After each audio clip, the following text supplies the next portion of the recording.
Hello everyone, welcome back to my channel the scientific Rishu.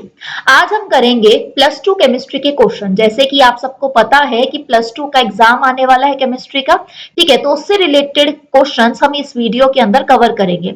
इस video के अंदर हम कुछ एमसीक्यूज करेंगे और असर्शन बेस्ड वाले क्वेश्चन करेंगे। तो ये प्लस टू का जो बोर्ड एग्जाम है उसके लिए भी आपके लिए हेल्पफुल हो सकते हैं, या इसके अलावा जो कॉम्पिटिटिव एग्जाम्स होते हैं उसमें भी आपके लिए हेल्पफुल हो सकते हैं। तो शुरू करते हैं। सबसे पहले हम यहाँ पे देख रहे हैं एमसीक्यूज। तो पहला क्वेश्चन है, which of the following oxidation state is common for all lanthanoids. तो यहाँ पे देखो, सबसे पहले तो क्या बोला हुआ है बच्चों, ऑक्सीडेशन स्टेट के बारे में। तो ऑक्सीडेशन स्टेट का क्या मतलब होता है, जैसे मान लो अपने पास यहाँ पे है कार्बन डाइऑक्साइड। ठीक है, अब ये जो कार्बन डाइऑक्साइड है, अगर ये मान लो हाइपोथेटिकल सिचुएशन कि अगर ये टूट जाए, तो जब ये टूटेगा तो कौन कितने इलेक्ट्रॉन लेके जाएगा। तो देखा जाए कार्बन और ऑक्सीजन में से जो ऑक्सीजन होता है वो ज्यादा इलेक्ट्रोनेगेटिव होता है नेचर में, राइट। और अगर ये ज्यादा इलेक्ट्रोनेगेटिव होगा तो कौन लेके जाएगा इलेक्ट्रॉन, ये ऑक्सीजन लेके जाएगा। अब देखो, कार्बन और ऑक्सीजन के बीच में हमें डबल बॉन्ड देखने को मिलेगा, राइट। तो होगा क्या कि यहाँ पे ये जो ऑक्सीजन है, क्योंकि ये ज्यादा इलेक्ट्रोनेगेटिव होता है, तो ये कितने इलेक्ट्रॉन लेके जाएगा, 2 इलेक्ट्रॉन। तो इसलिए हमने यहाँ पे लिख दिया -2। और ये जो कार्बन है वो कितने इलेक्ट्रॉन दे रहा होगा, वो +2 इलेक्ट्रॉन, यानी कि 2 इलेक्ट्रॉन दे रहा होगा। इसलिए हमने यहाँ पे साइन क्या लगा दिया, प्लस लगा दिया, राइट। यहाँ पे भी ये जो ऑक्सीजन है, यहाँ पे भी हम क्या देखेंगे कि ये इलेक्ट्रॉन ले रहा होगा, कितने लेगा, ये भी 2 लेगा, क्योंकि इसके आउटर मोस्ट शेल में हमें 6 इलेक्ट्रॉन देखने को मिल रहे हैं, राइट। 6 इलेक्ट्रॉन, जबकि किसी भी एलिमेंट को अगर स्टेबल होना होता है तो उसको 8 इलेक्ट्रॉन की रिक्वायरमेंट होती है, राइट। तो इसलिए ये 2 इलेक्ट्रॉन लेगा, और ये कितने इलेक्ट्रॉन देगा, इस वाले को 2 देगा। तो अब देखो, ऑक्सीजन की जो ऑक्सीडेशन स्टेट हमें नजर आ रही है वो -2 नजर आ रही है, और ये जो कार्बन है उसकी जो हमें ऑक्सीडेशन स्टेट नजर आ रही है वो कितनी होती है, +4। 2 और 2 को हमने प्लस कर दिया तो कितना आ गया अपने पास, +4। तो उसी तरीके से यहाँ पे हमसे पूछा हुआ है कि जो लेंथेनॉइड्स है उसकी कॉमन ऑक्सीडेशन स्टेट क्या रहेगी। ठीक है, अब यहाँ पे ध्यान से देखो, ये है अपना पीरियोडिक टेबल। अब तुम सब लोगों को पता होगा कि ये वाला जो ब्लॉक होता है इसको हम एस ब्लॉक बोल देते हैं, इस वाले को हम पी ब्लॉक बोल देते हैं, इसको हम डी ब्लॉक बोलते हैं, और इसको हम एफ ब्लॉक बोलते हैं, राइट। अब ये जो हमें एफ ब्लॉक देखने को मिल रहा है उसकी जो हमें 2 सीरीज देखने को मिल रही है, उसमें से ये जो पहली वाली सीरीज होती है ना, इसको हम बोलते हैं लेंथेनॉइड्स, और ये जो नीचे दूसरी वाली सीरीज होती है उसको हम बोलते हैं एक्टिनॉइड्स, राइट। तो अब देखो, हमें किसके बारे में पूछा हुआ है, लेंथेनॉइड्स के बारे में पूछा हुआ है। तो लेंथेनॉइड्स की जो कॉमन ऑक्सीडेशन स्टेट हमें देखने को मिलती है वो देखने को मिलती है +3। ऐसा क्यों, ऐसा इसलिए क्योंकि जब हम इसकी इलेक्ट्रॉनिक कॉन्फ़िगरेशन देखते हैं तो वो कितनी है, जेनॉन 4f 1 से लेकर 14 तक हो सकता है, राइट। 5d, यहाँ पे हमें या तो कोई भी इलेक्ट्रॉन देखने को नहीं मिलेगा या तो एक इलेक्ट्रॉन देखने को मिलेगा, और 6s2। अब ध्यान से देखो, ये 2 इलेक्ट्रॉन यहां से निकालेगा, ठीक है, या फिर और इसके साथ साथ एक इलेक्ट्रॉन ये 5d से निकालेगा या तो 4f से निकालेगा। तो जो हमें मोस्ट कॉमन देखने को मिलेगी ना बच्चों, वो देखने को मिलेगी +3। ठीक है, +2 भी देखने को मिल सकती है, +4 भी देखने को मिल सकती है, लेकिन ये उतनी कॉमन नहीं होती। मोस्ट कॉमन पूछा हुआ है, तो यहाँ पे जितने भी हमें ऑप्शंस दे रखे हैं उसमें से सही आंसर आएगा +3, यानी कि बी ऑप्शन यहाँ पे अपना ठीक होगा। नेक्स्ट क्वेश्चन देखो, नेक्स्ट क्वेश्चन है अपने पास, the reagent which does not react with both acetone and benzaldehyde। जो reagent ना एसीटोन के साथ रिएक्ट करता है ना ही बेंजल्डिहाइड के साथ रिएक्ट करता है। सबसे पहले तो भाई देखते हैं ये एसीटोन क्या है। जो नेल पेंट रिमूवल होता है ना उसको हम एसीटोन बोल देते हैं, और यहाँ पे हमें पता होना चाहिए कि भाई ये दिखता कैसा है, इसका स्ट्रक्चर कैसा होता है, राइट। तो यहाँ पे CH3C double bond O CH3, इसको हम बोल देते हैं एसीटोन, राइट। और यहाँ पे क्या है, बेंजल्डिहाइड, बेंजीन के साथ क्या लगा हुआ है, एल्डिहाइड।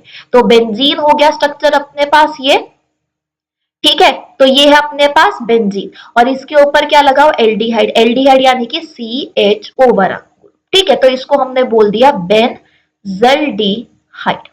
अब यहाँ पे ध्यान से देखो, अपने पास NaHSO3 दिया हुआ है, फिनाइल हाइड्राजीन दिया हुआ है, फेलिंग सॉल्यूशन दिया हुआ है, टॉलेंस रिएजेंट दिया हुआ है।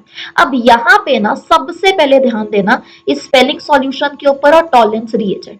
अब देखो अगर तुमने +2 का चैप्टर पढ़ा हुआ होगा aldehyde, ketone and carboxylic acid, तो एल्डिहाइड के 2 टेस्ट पढ़े होंगे तुम लोगों ने, एक तो फेलिंग टेस्ट पढ़ा होगा, एक टॉलेंट टेस्ट पढ़ा होगा। ये जो फेलिंग टेस्ट होता है इसके अंदर 2 सॉल्यूशन प्रेजेंट होते हैं, Fehling solution A and Fehling solution B. ये जो फेलिंग सॉल्यूशन ए होता है वो कॉपर सल्फेट का होता है और जो फेलिंग सॉल्यूशन बी होता है वो जो है वो बेसिकली एल्कलाइन नेचर का होता है। ठीक है, इसको टेस्ट करने से पहले मिक्स किया जाता है। जो सैंपल है जिसमें हमें पता नहीं है कि एल्डिहाइड है कि नहीं है, हमें ये देखना है कि भाई उसके अंदर एल्डिहाइड प्रेजेंट भी है या नहीं प्रेजेंट है, तो हम क्या करते हैं कि उस सैंपल को फेलिंग सॉल्यूशन में डालते हैं। अगर उसका कलर जो है वो चेंज हो जाता है इसका मतलब है कि उसके अंदर ये जो एल्डिहाइड है वो प्रेजेंट था। तो अब देखो ये है एसीटोन, एसीटोन क्या है, एक कीटोन है, राइट। यहाँ पे जो बेंजल्डिहाइड लिखा हुआ है वो क्या है, एक एल्डिहाइड है। लेकिन ये जो एल्डिहाइड होते हैं ना वो भी 2 तरीके के हमें देखने को मिलते हैं। एक एल्डिहाइड होता है एलिफेटिक और एक होता है अपने पास एरोमेटिक। एलिफेटिक का मतलब हो गया कि अपने पास कार्बन की एक चेन देखने को मिलेगी और इसके साथ एल्डिहाइड लगा हुआ होगा। एरोमेटिक का मतलब हो गया कि बेंजीन वाला, ये देखो ये जैसे हमें देखने को मिल रहा है ना कि बेंजीन के साथ एल्डिहाइड वाला ग्रुप लगा हुआ होगा। तो ये जो अपने पास फेलिंग सॉल्यूशन होता है ना वो बेसिकली सिर्फ और सिर्फ ये जो एलिफेटिक एल्डिहाइड होते हैं उनके टेस्ट के लिए ही होता है।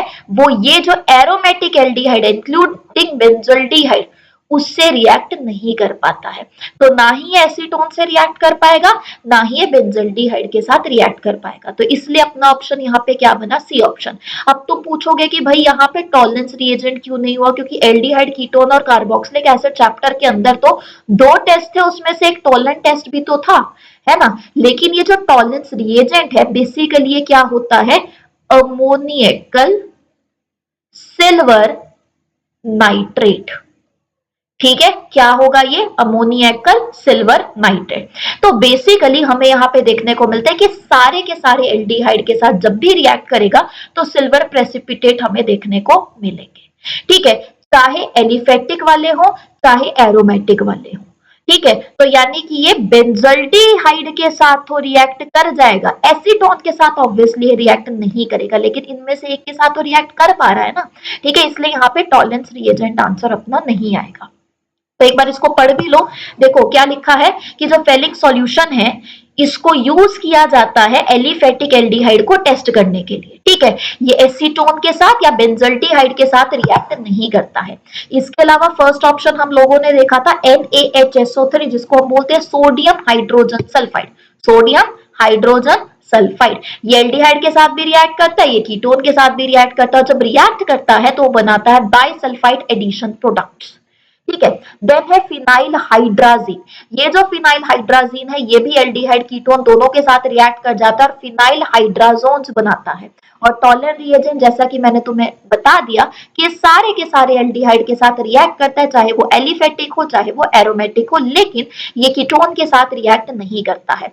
और ये जो फेलिंग सॉल्यूशन है वो बेसिकली क्या है, एल्कलाइन सॉल्यूशन है कॉपर सल्फेट का जिसके अंदर रोशल सॉल्ट प्रेजेंट होता है और ये एल्कलाइन नेचर का होता है। सो इसको हम एल्कलाइन कॉपर टार्ट्रेट कॉम्प्लेक्स भी बोल सकते हैं, 2 सॉल्यूशन से मिलके बनता है। ठीक है, तो देखो यहाँ पे अब हम करेंगे थोड़े से असर्शन रीजन वाले क्वेश्चंस पे। असर्शन रीजन में कुछ हमें यहाँ पे ऑलरेडी ऑप्शंस दिए होते हैं कि फर्स्ट ऑप्शन के अंदर हमें बोला होता है कि जो 2 स्टेटमेंट है, एक असर्शन होगी एक रीजन होगा, तो दोनों असर्शन और रीजन वाली जो स्टेटमेंट है वो करेक्ट है। और यहाँ पे हमें बोलते हैं कि ये जो रीजन है वो करेक्ट एक्सप्लेनेशन है असर्शन का। बी वाले ऑप्शन में हमें बोला जाता है कि जो असर्शन है और रीजन है दोनों के दोनों ट्रू है, लेकिन ये जो रीजन है वो करेक्ट एक्सप्लेनेशन नहीं है ए का। सी वाले ऑप्शन में असर्शन वाली स्टेटमेंट ठीक है लेकिन रीजन वाली जो स्टेटमेंट है वो गलत है। और ये जो डी ऑप्शन है उसके अकॉर्डिंग कि जो असर्शन है वो फॉल्स है, लेकिन जो रीजन है वो ट्रू है। तो यहाँ पे पहला क्वेश्चन देख लेते हैं। तो यहाँ पे देखो लिखा हुआ है असर्शन में, जब NaCl को हम ऐड करते हैं पानी के अंदर तो डिप्रेशन इन फ्रीजिंग पॉइंट को ऑब्जर्व किया जाता है। डिप्रेशन इन फ्रीजिंग पॉइंट का मतलब क्या हुआ, इसको थोड़ा सा समझते हैं। तो देखो, नॉर्मल जब भी हम बात करते हैं फ्रीजिंग पॉइंट के बारे में, तो ये मिनिमम टेम्परेचर होता है जिसपे कोई भी जो चीज होती है वो फ्रीज करना शुरू कर देती है। जैसे कि अगर मैं पानी के बारे में बात करूं तो पानी का जो फ्रीजिंग पॉइंट होता है वो होता है 0 डिग्री सेल्सियस, राइट। कि 0 डिग्री सेल्सियस पे जो पानी है वो फ्रीज करना शुरू कर जाएगा। पानी भी प्रेजेंट होगा लेकिन उसमें आइस भी बनना शुरू हो जाएगी, राइट। तो अभी ये 0 डिग्री सेल्सियस पे फ्रीज कर रहा है, लेकिन मान लो ये जो पानी है उसमें मैंने डाल दिया NaCl। अब ये जो NaCl है वो क्या है, वो है एक नॉन वॉलेटाइल सॉल्यूट। यानी कि ये क्या, इसके बेसिकली क्या ये वेपर फॉर्म में कन्वर्ट हो सकता है? नहीं हो सकता वेपर फॉर्म में कन्वर्ट, है ना। तो ये क्या करेगा, ये जो अपने पास पानी के मॉलिक्यूल्स है इनके बीच में आ जाएगा, और इनके बीच में अगर आ जाएगा तो ज्यादा स्पेस क्रिएट कर देगा, ठीक है। अब अगर मैं इसको फ्रीज करना चाहूं तो मुझे और कम टेम्परेचर देना पड़ेगा इसको फ्रीज करने के लिए। यानी कि जहां पे पानी नॉर्मल 0 डिग्री सेल्सियस पे फ्रीज हो रहा था, अब शायद मुझे उससे कम, जैसे -9 डिग्री सेल्सियस या फिर उससे भी कम टेम्परेचर देना पड़ेगा पानी को फ्रीज करने के लिए जिसके अंदर नमक प्रेजेंट था। ठीक है, तो हम यही तो बोल रहे हैं कि जब NaCl को हमने ऐड किया पानी के अंदर तो हमें क्या देखने को मिल रहा है, डिप्रेशन। डिप्रेशन यानी कि कम। तो डिप्रेशन हो रहा है फ्रीजिंग पॉइंट में, यानी कि फ्रीजिंग पॉइंट कम हो रहा है। तो ये स्टेटमेंट बिल्कुल ट्रू स्टेटमेंट है। रीजन देखो, the lowering of vapour pressure of a solution causes depression in the freezing point. ऐसा किस लिए हुआ, ऐसा इसलिए हुआ क्योंकि जो वेपर प्रेशर थे, क्योंकि ये क्या था, नॉन वोलेटाइल सॉल्यूट था ना, है ना, तो वेपर प्रेशर तो क्रिएट नहीं हो रहा, वेपर प्रेशर में कमी आई, इसी की वजह से डिप्रेशन हुआ फ्रीजिंग पॉइंट में। तो यानी कि ये जो रीजन है वो भी ट्रू है, और ये जो रीजन है वो इस असर्शन का करेक्ट रीजन है। इसलिए यहाँ पे आंसर क्या आ रहा है, ए ऑप्शन आ रहा है। तो एक बार इसको पढ़ भी लो कि जब NaCl जो कि एक नॉन वोलेटाइल सॉल्यूट है, इसको हम पानी में ऐड करते हैं तो ये वेपर प्रेशर को कम कर देता है सॉल्यूशन के as compared to pure water. और ये जो फ्रीजिंग पॉइंट हुआ टेम्परेचर का, जिसमें सॉलिड और लिक्विड फेज का सेम वेपर प्रेशर होता है, तो उसमें हमें क्या देखने को मिल रहा है कि अब हमें और कम टेम्परेचर लगाना पड़ रहा है उसको फ्रीज करने के लिए। ठीक है, अब नेक्स्ट क्वेश्चन देखो, यहां पे हमें असर्शन दिया हुआ है कॉम्प्लेक्सेस ऑफ MX6। यहाँ पे M का मतलब क्या हो गया, मेटल। ठीक है, एक मेटल है उसके साथ कुछ जुड़ा हुआ है, 6 जुड़े हुए हैं लिगेंड्स। ठीक है, तो ये मेटल है, सेंट्रल एटम है और उसके साथ लिगेंड्स जुड़े हुए हैं 6। और एक अपने पास है MX5L। तो ये हो गया अपने पास मेटल जो बीच में प्रेजेंट है, सेंट्रल एटम है। ठीक है, और 5 इसके साथ क्या लगे हुए, X लगे हुए, एक अपने पास L लगा हुआ। तो यहाँ पे एक बार देख लो, MX6, 1 2 3 4 5 6। ठीक है, और एक ये देख लेते हैं M, यहां पे हमने देखा कि एक लग गया है L। ठीक है, और X कितने लगे हैं, 5। तो 1 2 3 4 और ये हो गया 5। ठीक है, तो यहाँ पे हमें बोला हुआ है कि ये जो X है और L है, यानी कि ये जो X है और ये जो अपने पास हमें L देखने को मिल रहा है, ये यूनिडेंटेंट है नेचर में। यूनिडेंटेंट का क्या मतलब हुआ कि एक ही एटम के साथ ये अटैच्ड होंगे। ठीक है, जैसे क्लोरीन है, अब ये जो क्लोरीन है वो सेंट्रल एटम से एक ही बॉन्ड से जुड़ा हुआ होगा, है ना। अब मान लो मैंने यहाँ पे बोल दिया होता NH2CH2 N या CH2NH2। ठीक है, तो इसमें हमें क्या देखने को मिल रहा है कि ये जो 2 नाइट्रोजन है इसके पास लोन पेयर है, तो ये दोनों के दोनों सेंट्रल एटम के साथ जुड़ सकते थे। कि मान लो अगर यहाँ पे इस तरीके से ये वाला जो मेरे पास कॉम्प्लेक्स है तो ये कैसे जुड़ा हुआ होता, यहाँ पे M होता। ठीक है, यहाँ पे ये NH2 जुड़ा हुआ होता, यहाँ पे CH2NH2 है, ये एक ही, राइट। लेकिन ये कितनों से जुड़े हुए अपने सेंट्रल एटम से, 2 एटम से जुड़े हैं, तो ये हो जाता अपने पास बाइडेंटेंट। ठीक है, लेकिन हमें यहाँ पे क्या बोला है कि ये जो है अपने पास ये सारे के सारे क्या है, यूनिडेंटेंट है। तो ये जो कॉम्प्लेक्सेस है दोनों के दोनों, ये कोई भी ज्योमेट्रिकल आइसोमेरिज्म शो नहीं कर रहे हैं। तो ट्रू स्टेटमेंट है, ये कोई भी ज्योमेट्रिकल आइसोमेरिज्म शो नहीं करते हैं। ठीक है, अब यहाँ पे देखो रीजन क्या लिखा हुआ है इसका, कि जो ज्योमेट्रिकल आइसोमेरिज्म है is not shown by complexes और ऑफ कोऑर्डिनेशन नंबर 6, कि जिनका कोऑर्डिनेशन नंबर 6 होता है वो कॉम्प्लेक्सेस कभी भी ज्योमेट्रिकल आइसोमेरिज्म शो नहीं करते। ठीक है, कि यहाँ पे जो मुझे कोऑर्डिनेशन नंबर देखने को मिल रहा है वो 6 है। कोऑर्डिनेशन नंबर का मतलब हो गया कि जो मेटल एटम है उसके कितने नेबरिंग है, तो ऑब्वियसली 6 के साथ जुड़ा है तो इसका कोऑर्डिनेशन नंबर कितना हो गया, 6 हो गया। अब यहाँ पे देखोगे तो यहाँ पे भी कितने के साथ जुड़ा है, 6 के साथ जुड़ा है ना, यानी कि यहाँ पे भी इसका जो कोऑर्डिनेशन नंबर है वो कितना आ गया, यहाँ पर 6 आ गया। ठीक है, लेकिन ये ट्रू स्टेटमेंट नहीं है, क्योंकि बहुत सारे ऐसे कॉम्प्लेक्सेस है जिनका कोऑर्डिनेशन नंबर 6 जरूर होता है। ठीक है, लेकिन वो शो करते हैं ज्योमेट्रिकल आइसोमेरिज्म। जैसे कि अपने पास ये देखो MX4L2, तो ऐसे जो कॉम्प्लेक्सेस होते हैं M L L यहाँ पे ऐसे कर दो, ठीक है, और अपने पास यहाँ पे X X X X ऐसे कर लो। तो ऐसे जो कॉम्प्लेक्सेस होते हैं ना, इसमें हमें सिस और ट्रांस देखने को मिलता है। सिस का मतलब है कि जो दो कॉम्प्लेक्सेस है वो एक ही साइड में प्रेजेंट होंगे, और ट्रांस का मतलब होता है कि अलग अलग प्रेजेंट होंगे। ठीक है, तो ये जो रीजन है वो तो स्टेटमेंट ही गलत है, तो असर्शन स्टेटमेंट जो है वो ट्रू है, रीजन जो है रीजन वाली स्टेटमेंट वो फॉल्स है, तो उस हिसाब से अपना आंसर यहाँ पे क्या आ जाएगा, सी ऑप्शन आ जाएगा। ठीक है, नेक्स्ट क्वेश्चन करो।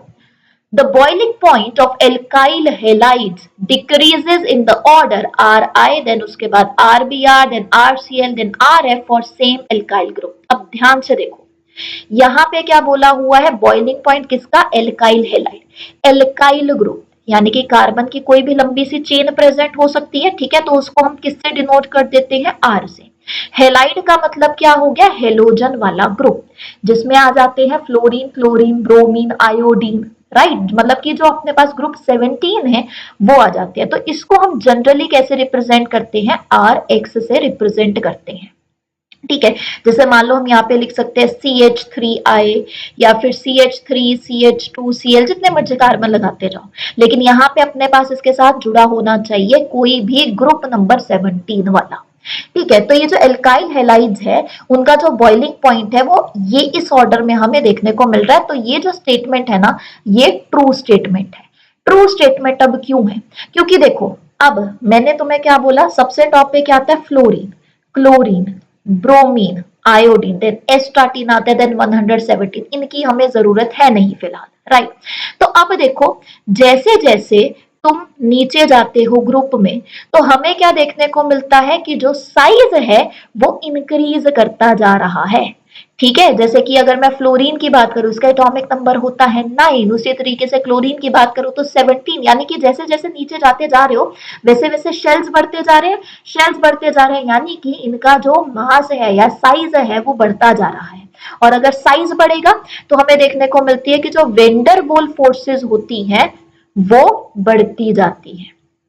ठीक है, तो अगर वेंडल वोल फोर्सेस बढ़ रही है तो उसको तोड़ने के लिए ज्यादा टेम्परेचर लगेगा कि नहीं लगेगा, लगेगा, तो बॉइलिंग पॉइंट भी क्या हो जाएगा, ज्यादा हो जाएगा। तो यानी कि यहाँ पे इस वाले का अगर मैं इसके साथ आर लगा दूं सबके साथ, ठीक है, तो इस वाले का जो बॉइलिंग पॉइंट होगा वो सबसे ज्यादा होगा, और फिर इसका और सबसे कम जो बॉइलिंग पॉइंट हमें देखने को मिलेगा वो आर एफ का देखने को मिलेगा। किसके हिसाब से देख रहे हैं हम, ये साइज के हिसाब से, यानी कि ये जो अपने पास असर्शन लिखा हुआ है वो ट्रू है। रीजन देखो, the boiling point of alkyl halides having chloride, bromide and iodide are higher than that of hydrocarbon of comparable molecular mass. तो इनमें बोला हुआ है कि जो अपने पास एल्काइल हैलाइड्स है जिसके अंदर क्लोरीन प्रेजेंट हो सकता है, एक्स का मतलब है कि क्लोरीन प्रेजेंट हो सकता है, ब्रोमीन प्रेजेंट हो सकता है, या आयोडीन प्रेजेंट हो सकता है, इनका जो बॉइलिंग पॉइंट होता है वो ज्यादा होता है as compared to hydrocarbon. Hydrocarbon का क्या मतलब हुआ, वो कंपाउंड जिसमें सिर्फ और सिर्फ कार्बन और हाइड्रोजन प्रेजेंट है ना। तो मान लो कि अपने पास यहाँ पे एल्केन, एल्कीन, एल्काइन कुछ भी प्रेजेंट है, राइट, तो ये बिल्कुल ट्रू स्टेटमेंट है। ठीक है, लेकिन क्या ये इसका रीजन है? नहीं, रीजन तो मैंने तुम्हें क्या बोला, साइज का बोला, वेंडरवॉल फोर्सेस का बोला, है ना? ये है बिल्कुल ठीक, लेकिन क्या ये इसका परफेक्ट रीजन है? नहीं है इसका परफेक्ट रीजन। इसलिए यहाँ पे आंसर क्या आ गया? बी आ गया, कि दोनों स्टेटमेंट करेक्ट है, लेकिन ये जो रीजन है वो असर्शन का करेक्ट रीजन नहीं है। एक बार इसको पढ़ो, ए स्टेटमेंट ट्रू थी। ट्रू क्यों थी? क्योंकि जो बॉइलिंग पॉइंट था एल्काइल हैलाइड का वो इंक्रीज करता है विद इंक्रीज इन साइज। ठीक है, क्योंकि यहाँ पे वेंडरवॉल फोर्सेस में बढ़ना शुरू हो जाते हैं। रीजन भी ट्रू था कि जो एल्काइल हैलाइड्स है उनका हायर बॉइलिंग पॉइंट होता है एज कंपेयर टू हाइड्रोकार्बन्स। ऐसा क्यों? क्योंकि यहाँ पे ये जो अपने पास RX था, इसमें हमें क्या देखने को मिल रही है? पोलैरिटी। पोलैरिटी का मतलब क्या हुआ कि एक के ऊपर स्लाइटली नेगेटिव चार्ज, एक के ऊपर स्लाइटली पॉजिटिव चार्ज है। ठीक है, तो इस और साथ में इनका जो साइज होता है वो भी बड़ा होता है, तो इसकी वजह से हमें यहाँ पे इनका जो बॉइलिंग पॉइंट है वो ज्यादा देखने को मिलेगा एज कंपेयर टू हाइड्रोकार्बन। ठीक है, तो रीजन असर्शन को करेक्टली एक्सप्लेन नहीं कर रहा था, इसलिए यहाँ पे बी ऑप्शन हमें देखने को मिला। अब नेक्स्ट क्वेश्चन देखो, असर्शन है formaldehyde is a planar molecule. Formaldehyde क्या होता है? HCHO, यानी कि हमारा जो एल्डिहाइड है उसका जो फर्स्ट मेंबर होता है वो होता है फॉर्मेल्डिहाइड। तो ये जो फॉर्मेल्डिहाइड है वो एक प्लेनर मॉलिक्यूल है, ट्रू स्टेटमेंट।